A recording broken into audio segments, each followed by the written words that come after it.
Bonjour à tous, c'est toujours le frère Zoloula dans l'émission, dans les révélations cachées de la parole de Loba. Je rends grâce à Dieu, le créateur du ciel, de la terre, de ce qu'il est grand, glorieux et redoutable. Comme je le dis constamment dans mes vidéos, je remercie ce Dieu parce qu'il est grand, parce qu'il est unique, parce qu'il est fidèle et de ce qui ne donne point sa gloire. C'est-à-dire, il n'est égal, personne n'est égal à lui, nul ne peut l'égaler. Parce que non seulement, il est le seul créateur et il vit aussi, comme je l'ai démontré, inexplicablement hors de toute réalité. Donc, par sa permission et par sa grâce, vous savez qu'on vit, vous vivez les temps de confusion, les temps de peur. Plein de gens ont peur dans le monde entier. C'est pour ça qu'il y a tellement de religions. Vous voyez, chacun se targue d'avoir possédé la vérité, de connaître le Dieu véritable. Donc, ils disent en fait qu'ils vont servir les dieux et ils iront au paradis. Et d'autres disent que si vous ne servez pas nos dieux, c'est-à-dire d'autres religions disent que si vous ne servez pas les dieux, vous êtes perdus, vous irez dans ce qu'ils appellent enfer. Bon, vous ne savez pas, vous ne devez pas ignorer qu'il est dit dans Proverbe 19:2 que le manque de science n'est bon pour personne, c'est-à-dire le manque de connaissance, le manque de savoir, le manque d'intelligence n'est bon pour personne. Et dans Proverbe 25:2, la gloire de Dieu est de cacher des choses et la gloire des rois est de sonder les choses. Néanmoins, il est dit dans Deutéronome 29:29 que les choses cachées sont au Père, les choses révélées sont à vous, sont aux créatures, sont aux humains. Mais néanmoins, ce Dieu terrible et redoutable dit par son esprit, c'est le monde dit Maloba, que les apôtres authentiques ont reçu dans Jean 20:22. Dans Jérémie 33:3, demande-moi et je te relèverai des choses cachées, des choses que tu ne sais pas. Donc le but de cette vidéo aussi, c'est pour réveiller les consciences, c'est pour appeler ceux que le Père a véritablement choisi dans ce temps décisif, dans les derniers temps de la fin. Vous savez qu'il y a tellement d'embryons spirituels, tous ceux qui sont autoproclamés chrétiens, apôtres, bishops, maréchal, prophètes, prophétesses, ou un de l'Éternel, qui viennent enseigner des hérésies, en disant que JC est Dieu, ce Néphilim, qu'ils ont inventé au concile de Nicée. On vous dit qu'il est arrivé il y a 2000 ans. Et cet esprit-là, religieux, qui pousse les gens dans la peur, dans le joug, envoie des gens pour essayer de calomnier la vérité. Mais ils ne peuvent pas, ils ne pourront pas.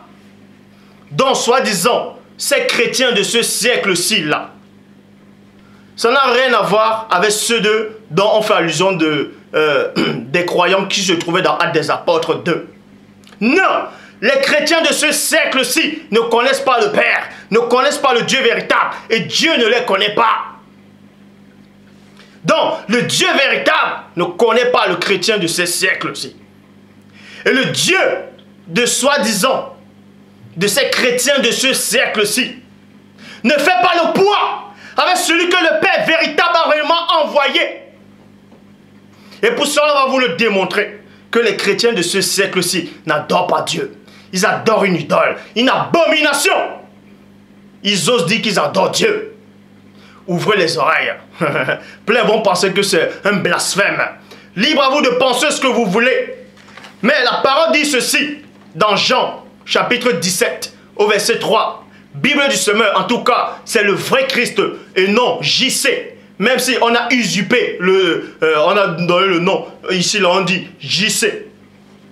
Il n'y a aucun document dans l'histoire de l'humanité qui atteste que Christ est arrivé il y a de cela 2000 ans. Ce document n'existe pas. Donc, dans Jean 17:3, en tout cas le vrai Christ, parce que ces chrétiens-là disent qu'ils connaissent le Christ, mais le vrai Christ, dans Jean 17:3, dans la Bible du semeur, dit ceci. Or, la vie éternelle consiste à te connaître, virgule, toi, le Dieu unique et véritable, virgule, et celui que tu as envoyé. Donc, quand on dit celui que tu as envoyé, d'autres gens ne comprendront pas. Non, c'est en fait quand Christ dit que la vie éternelle consiste à connaître le Père, qui vit inexplicablement hors de toute réalité. Parce qu'il est ce Dieu unique et redoutable, parce que nul n'est semblable à lui. Et croire aussi à celui que le Père a envoyé. Parce que celui qui croit à celui que le Père a envoyé, croit aux paroles du Père. Celui qui ne croit pas à celui que le Père a envoyé, ne croit pas en Dieu non plus. Parce que Christ n'est paroles qu'il prononce sont esprit et vie. Et ces paroles-là, c'est le Père qui a mis ces paroles dans sa bouche, dans Deutéronome 18, 18. C'est pour ça qu'il dit, je répète, dans Jean 17, 3. Oh, la vie éternelle consiste à te connaître, toi, le Dieu unique et véritable. Donc on vous montre ici qu'il n'y a qu'un seul Dieu unique et véritable. Et celui que tu as envoyé, Bible de Jérusalem, le Dieu véritable. Le seul Dieu véritable. Donc, vous savez premièrement, plein de ceux qui se disent chrétiens, en tout cas les chrétiens, les faux chrétiens de ce siècle-ci, ils vont tous les dimanches, allez, dire JC, JC va vous sauver. Celui qui n'a pas JC n'a pas la vie. Celui qui n'a pas JC n'a pas la vie. Ils vont adorer JC dans les assemblées. Ils font des églises de maison. Ils vont l'adorer. Ils téléchargent les photos de ce Néphilim là. Qu'on dit qu'il est arrivé il y a 2000 ans. Ils se mettent en genoux. Ils prosternent. Ils se prosternent devant cette abomination. Cette hérésie. Ils disent que c'est Dieu le Père. Ils disent que Christ, en tout cas, que le faux Christ qui est arrivé il y a de cela, soi-disant 2000 ans, ils osent dire que c'est Dieu le Père lui-même qui s'est dépouillé, qui remplit 3 fonctions, le Père, le Fils et l'Esprit Saint, le Mundima Loba. Oh, on va vous révéler en fait, si Christ est réellement Dieu, par la bouche de d'autres formes d'existence, parce qu'il est dit dans Jacques, chapitre 2, au verset 19, dans la traduction Albert Rillet, tu crois qu'il existe un seul Dieu, virgule. Tu crois qu'il existe un seul Dieu, virgule. Tu fais bien. Donc Jacques ici, qui était le frère du premier-né, selon la chair et aussi spirituellement, après l'avoir accepté. Bien entendu. Donc Jacques avait aussi l'esprit du Père. Et l'esprit du Père a révélé à Jacques qu'il n'y avait qu'un seul Dieu unique. Et Jacques dit dans Jacques 2, 19, tu crois qu'il existe un seul Dieu, virgule, tu fais bien. Ça veut dire que si tu crois qu'il existe 2 dieux, tu fais mal. Si tu crois qu'il existe la Trinité, qu'il existe 3 dieux, tu fais mal. Tu es dans l'erreur, tu es dans la confusion. Mais il dit, tu crois qu'il existe un seul Dieu, tu fais bien. Les démons le croient aussi. Les démons le croient aussi. Donc Jacques vous donne la révélation. Il dit que même les démons ont connaissance, que même les démons savent que le Père existe. Ils savent, ils font la distinction entre le Père et le Fils, entre le Créateur et la créature. Ils ne confondent pas. C'est pour ça qu'il a pris exemple sur ces entités-là. Donc même les démons savent qu'il n'y a qu'un seul Dieu unique. Ils le savent. Ils sont mieux placés que vous. Parce qu'ils sont esprits, ils connaissent les choses du plan spirituel. Donc ils sont mieux placés que vous pour savoir s'il n'y a qu'un seul Dieu unique, si le Fils est le Père, si le Père est le Fils, s'ils sont une seule et même personne, ils le savent mieux que vous. Même les anges du Père le savent, même les formes d'existence qui vivent dans le monde spirituel savent mieux que vous. Même les animaux le savent. Il n'y a que l'homme, ces chrétiens-là, de ce siècle, qui ont perdu le sens, qui ne savent pas faire la distinction entre le Créateur et la créature. Mais il est dit dans Matthieu, chapitre 8, versets 28 à 29. Matthieu 8, 28 à 29. Lorsqu'il fut à l'autre côté, à l'autre bord, dans le pays de Gagarène, deux démoniaques, dont il y avait des démons qui avaient possédé deux hommes sur cette terre. Et qu'ils ont vu le Christ arriver, ils sont sortis de ces sépulcres-là, ils sont venus au-devant du Christ. Lorsqu'il fut à l'autre bord, dans le pays de Gadarène, 2 démoniaques sortaient des sépulcres, vinrent au-devant de lui. Point. Ils étaient si furieux que personne n'osait passer par là. Dans ces démons-là, ils étaient nombreux. Ils avaient pris possession des corps physiques. Et même les autres humains n'arrivaient pas à passer par là parce qu'ils avaient peur d'eux. Ils ressentaient une puissance démoniaque. Mais quand Christ est venu, Christ a vu ces âmes-là directement spirituellement. Il a vu ces entités. Mais Christ n'avait pas peur d'eux parce qu'il avait le pouvoir sur eux. Et voici, il s'écriait 2 points. Que y a-t-il entre toi, Que y a-t-il entre nous et toi, fils de Dieu? Point d'interrogation. Et non, que y a-t-il entre toi et nous? Dieu. Mais fils de Dieu. Parce que les démons là, que Jacques 2,19 avait confirmé que ces mêmes démons là savent qu'il existe un seul Dieu. Ces démons là ont fait la distinction. Quand ils ont vu le Fils du Père sur la terre, ils ont dit tu es le Fils, mais tu n'es pas le Père. Ils ont dit que y a-t-il entre nous et toi, fils de Dieu et non Dieu? Es-tu venu ici pour nous tourmenter avant le temps?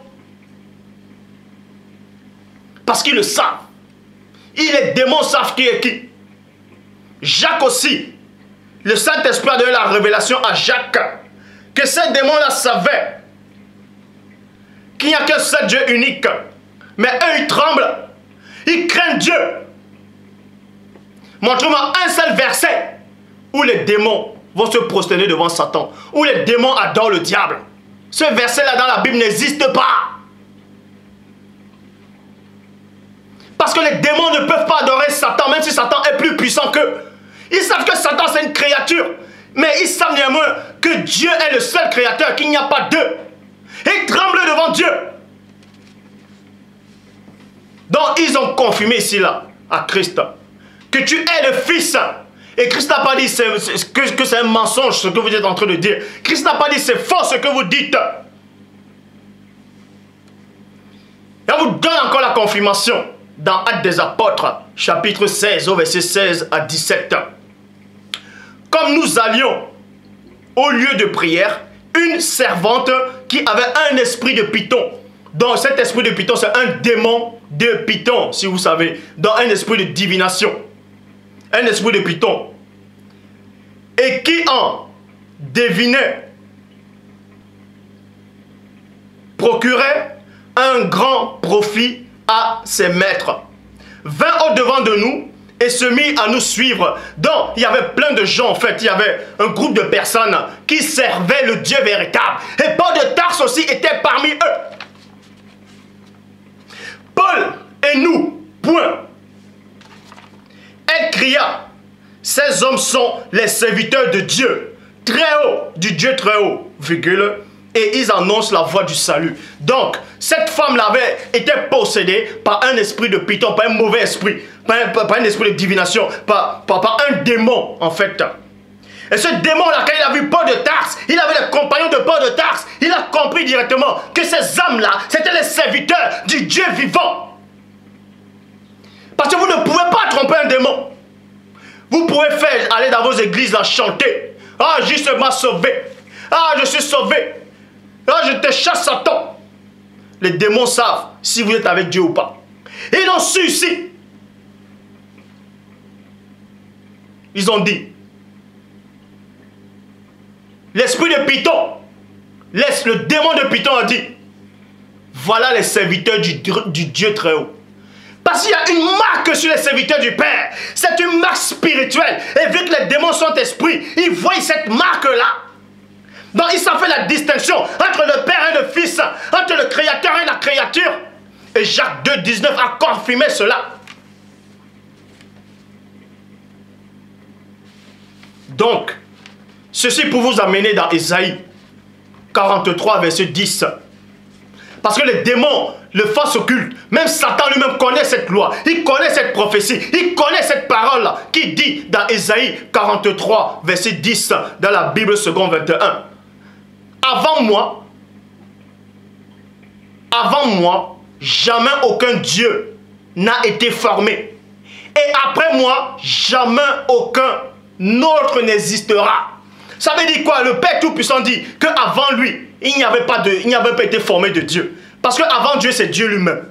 Et après lui, il n'y aura pas un autre Dieu identique à lui. Donc c'est-à-dire, il n'y aura pas son égal. Il n'y aura pas d'égal de Dieu.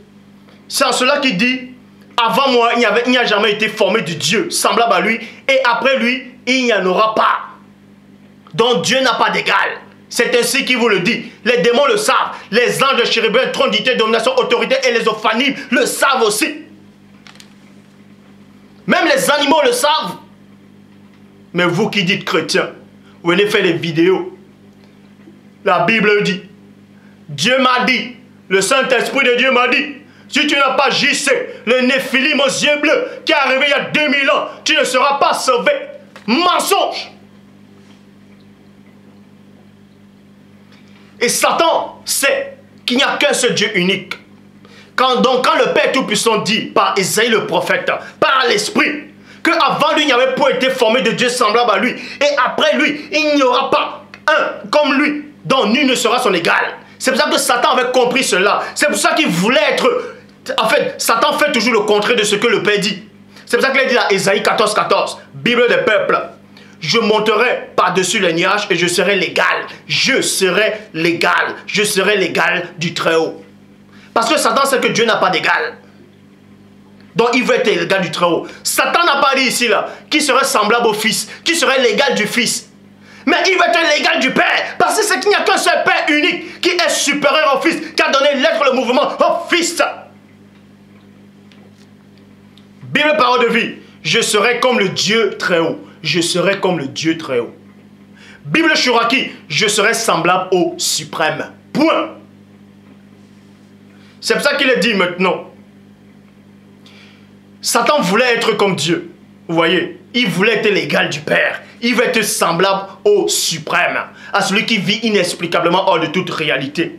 C'est la raison pour laquelle il a demandé à Christ, en tout cas au vrai Christ, de se prosterner et de l'adorer. Parce qu'il voulait être l'égal du Père. Parce qu'il sait que le Fils adore le Père. Donc il voulait aussi que ce même Fils-là vienne l'adorer aussi. C'est pour ça qu'il est dit dans Matthieu chapitre 4 verset 9 à 10. Il lui dit 2 points. Je te donnerai toutes ces choses si tu te prosternes et m'adores. Point. Christ lui dit 2 points. Retire-toi Satan. Car il est écrit 2 points. Tu adoreras le Seigneur ton Dieu. Et non moi. Vous voyez?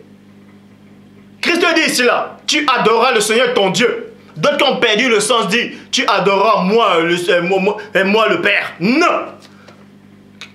Tu adoreras le Seigneur ton Dieu. Et tu le serviras lui seul.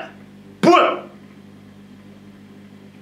Et tous les anges, toutes les forces spirituelles connaissent et savent avec certitude qu'il n'y a que Dieu seul qui est Dieu. L'unique Père. Qui ne s'est pas dépouillé. Qui n'a pas d'égal. Qui ne remplit pas plusieurs fonctions. Dieu n'a pas besoin de ça. Donc, ce que je venais de dire en fait, c'était l'introduction. Maintenant, on va vous démontrer avec l'Esprit du Père que les chrétiens de ce siècle qui se trouvent partout dans le monde sont tous perdus. Je dis bien, les chrétiens de ce siècle. Remarquez que je ne dis pas tous les chrétiens qui ont vécu, c'est-à-dire selon la Bible dans les temps des apôtres, mais je dis les chrétiens de ce siècle présent sont tous perdus. Et on va vous le démontrer maintenant. Pour ça, on va aller dans Nombre, chapitre 21, verset 8. Nombre 21, verset 8. Ouvrez attentivement vos oreilles, vous qui aimez la vérité. Nombre 21, verset 8 qui dit « Et Dieu dit à Moïse, 2 points, fabrique-toi un serpent brûlant et place-le sur un poteau. Point. Celui qui sera mordu le regardera et sera sauvé. Point. Remarquez ici qu'il n'est pas dit que celui qui sera mordu et regardera et adorera ce serpent sera sauvé. Non. Celui qui sera mordu et regardera ce serpent, c'est-à-dire regarder ce serpent-là, regarder ce n'est pas adorer. Bon, regardez ce serpent-là, sera sauvé, donc concevra la vie. Et on sait que ce serpent-là, c'était une représentation symbolique du premier-né, c'est-à-dire du Christ. C'est pour ça que Christ dit lui-même de sa propre bouche dans Jean 3, 14, dans la Bible du Semeur, dans le désert, Moïse a élevé un serpent, a élevé un poteau. A élevé sur un poteau le serpent de bronze. De la même manière,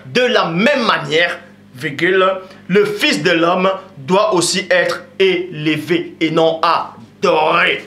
Bon, Moïse, ce qu'il faisait en fait, selon la Bible, selon la Torah, c'était des gestes prophétiques, c'était l'ombre des choses à venir. Et ce serpent-là représentait le Christ qui devait venir. C'est pour ça qu'il dit à Nicodème, de même que Moïse, le patriarche, a élevé ce serpent-là sur un bois, sur un poteau, sur une perche. Le Fils de l'homme doit être élevé de la même manière. Et Moïse a fait cela.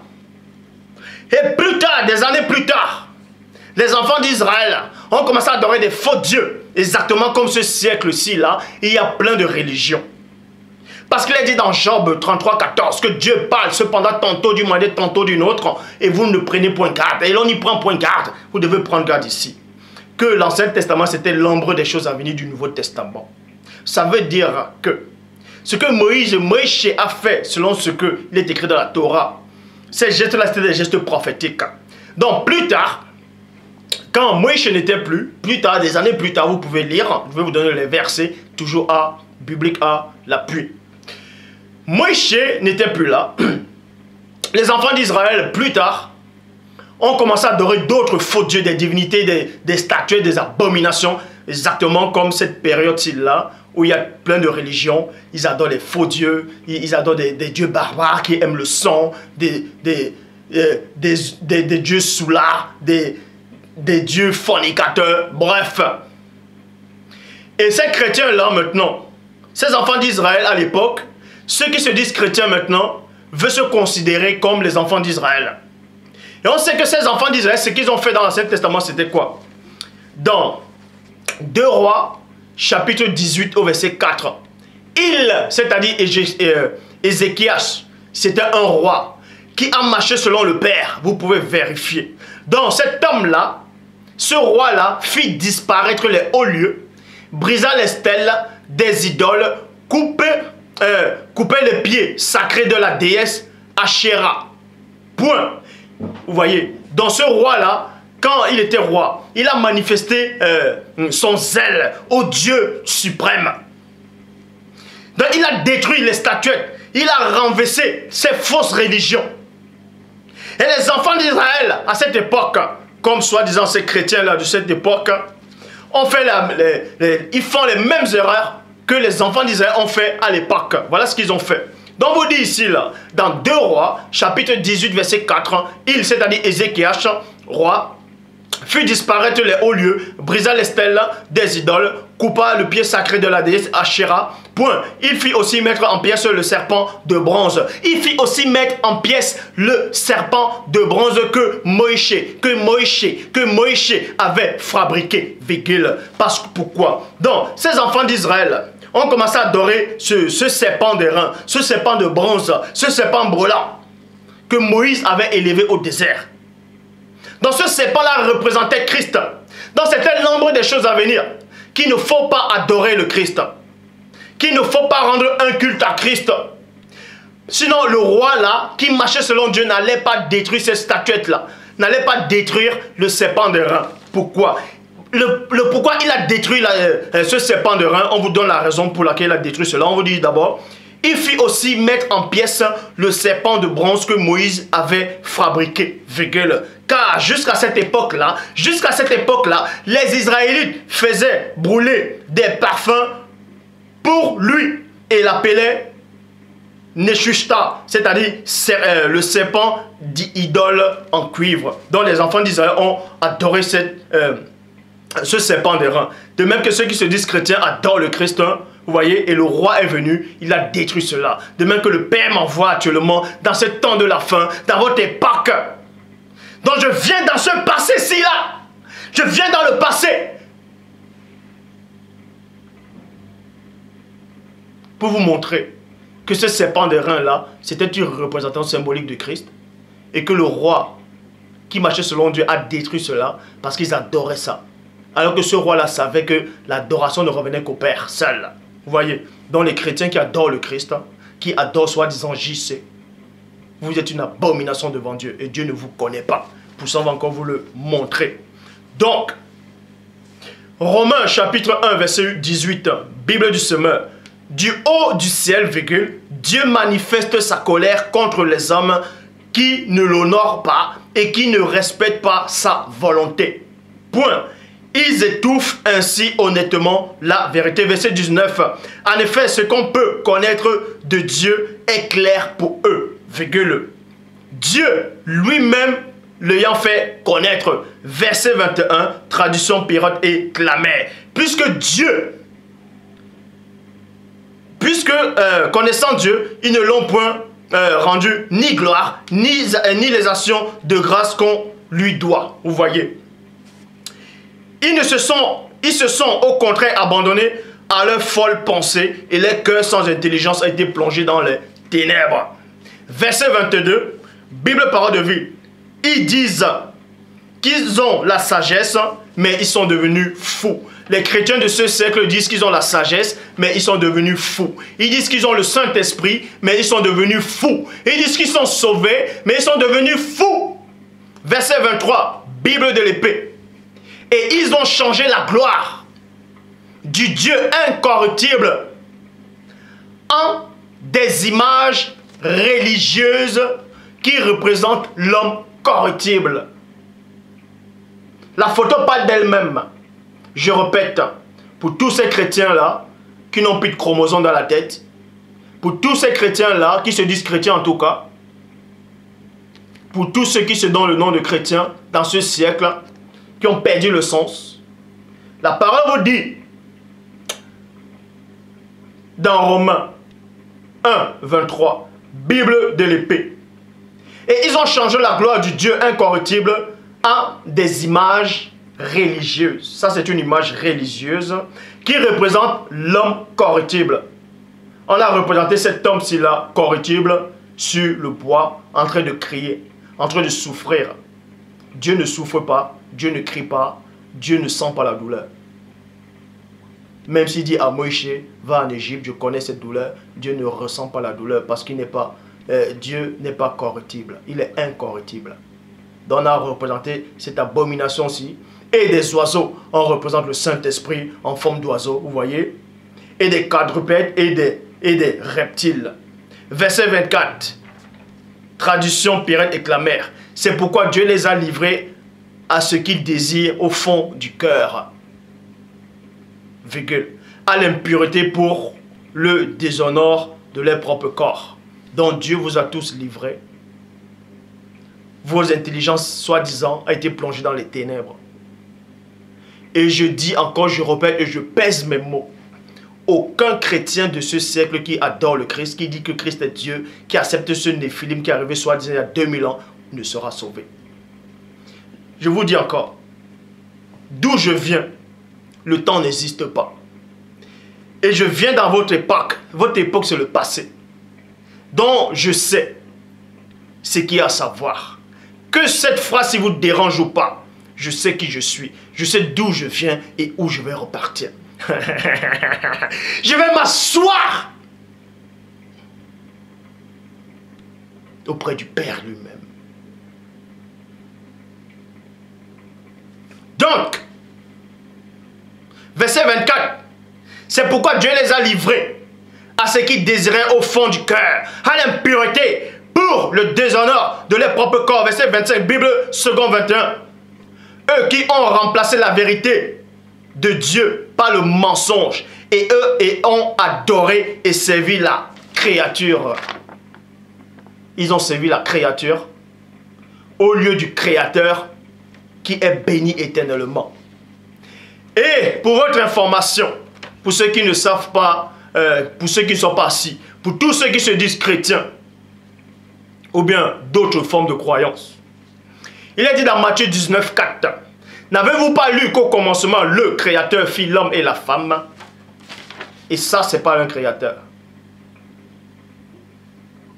Ça, c'est la créature. 2 Thessaloniciens, chapitre 2, verset 11. Aussi Dieu laisse aller vers eux un esprit efficace d'égarement pour qu'ils croient au mensonge. Verset 2, Bible de l'épée. Afin que tous ceux qui n'ont pas cru à la vérité, mais qui ont pris plaisir dans la fraude spirituelle, virgule, soient condamnés. Je le dis, je répète et je pèse mes mots. Le Dieu, en tout cas, je m'adresse à vous tous là, tous ces chrétiens là, qui ont peur maintenant là, qui ont peur de mes paroles, tous ces religions qui ont peur de ce que je dis là. Je le dis encore, le Dieu qui m'a envoyé est le Dieu véritable. Que cela vous plaise ou pas, c'est ainsi. C'est ainsi.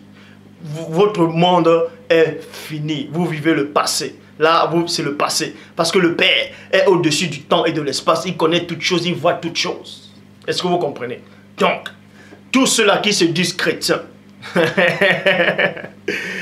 tous ceux-là qui se disent chrétiens, qui ont pris la Bible comme les propres idoles, qui pensent que la Bible c'est Dieu lui-même, tous ceux qui se disent chrétiens de ce siècle-ci là, présent, où je suis là, où nous vivons, vous êtes perdus.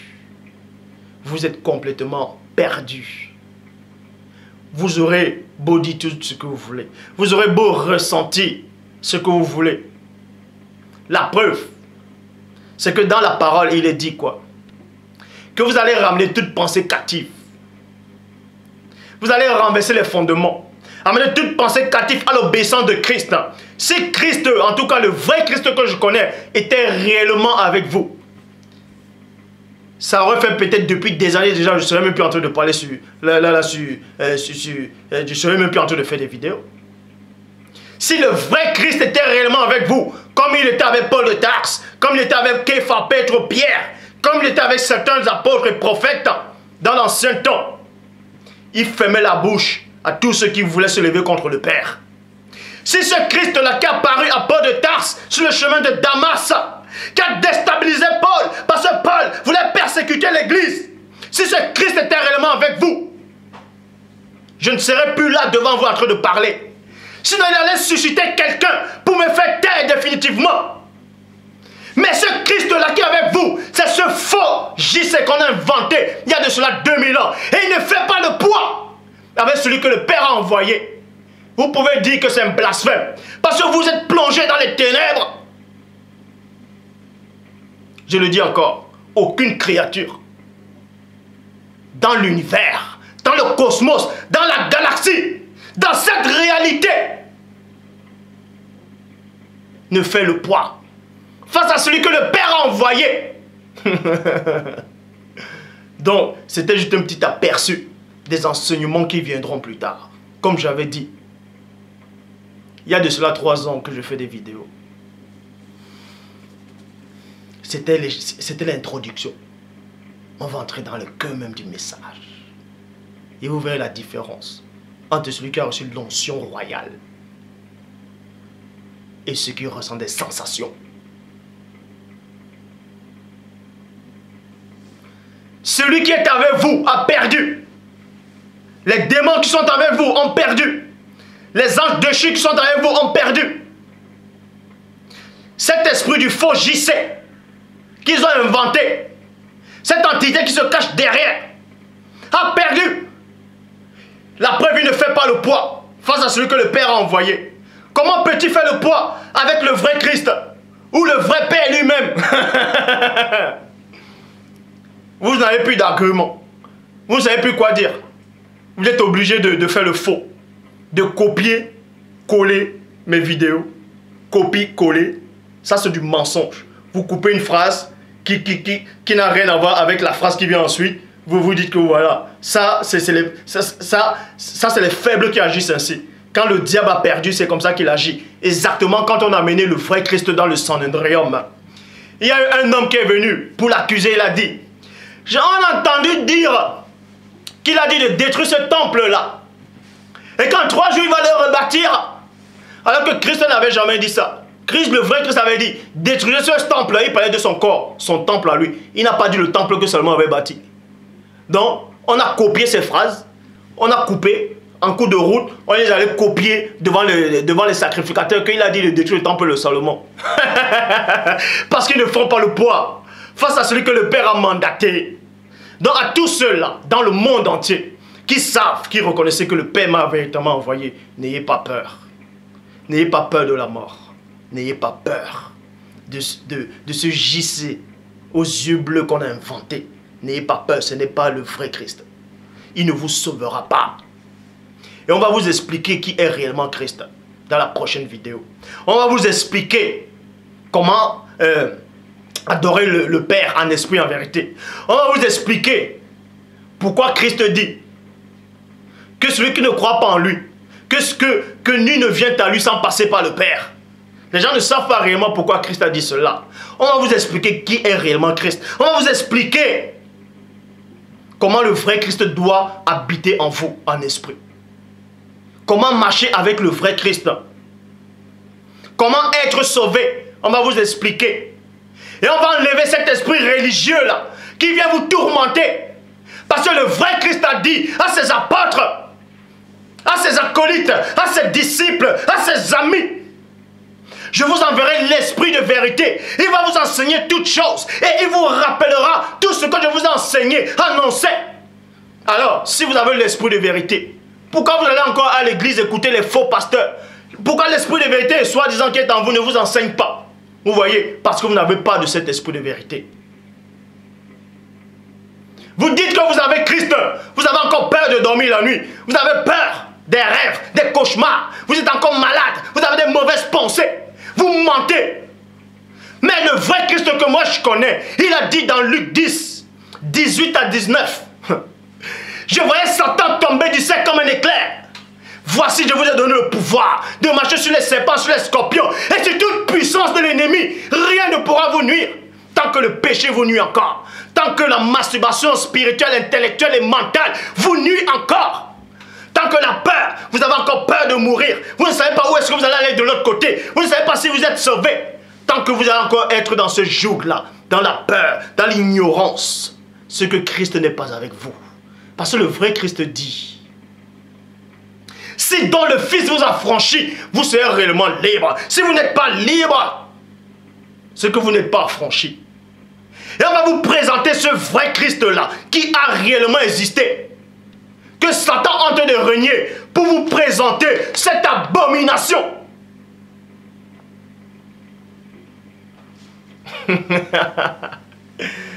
Père, je te rends grâce de ce que tu es grand, tu es tout puissant.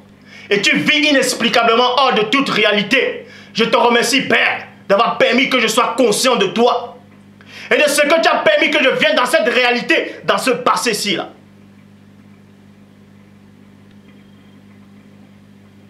Donc, que le Père soit glorifié.